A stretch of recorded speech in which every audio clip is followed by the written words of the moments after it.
Tsaka pag ako nagigitip, nagkakaproblema, may ginagamit si Yahweh siya tayo upang tulungan ako. No?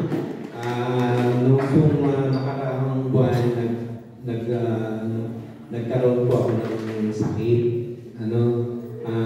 Hindi po malaman yung aking, hindi po nila ma-diagnose kung ano yung sakit ko. Normal naman yung tinakbo ako sa Amerika. Tapos noon, pag okay na yung aking pakiramdam, lumabas na ako, dinala ako. After a while, sumakit na naman yung likod ko, dinala ako sa hospital. Tapos, okay na naman, labas na naman ako. After ko ma-injection na. Yung pangatlo, hindi ko na talaga kaya, dinala ulit ako sa American Hospital, sa Parwani Hospital.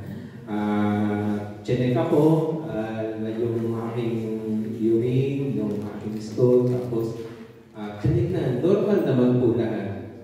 Tapos sabi sa akin yung doktor, magpa-ultrasound. So, yun nga, may nakita pong bato na maliliit na sa result ng ultrasound. Tapos, nung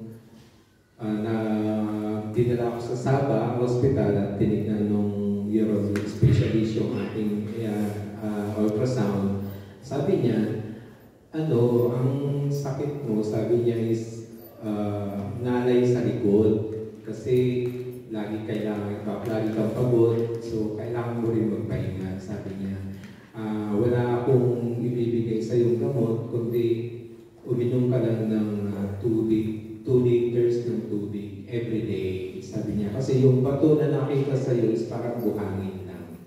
At pagka uminom ka ng tubig every day, 2 liters, sasama yan sa iyong pag-ihi, sabi niya. So, mag-brush out sa. So, after a month, magpa-ultrasound ka ulit, tapos titignan ko kung nai-brush out mo na yung mga bato sa katawan mo, sabi niya sa akin.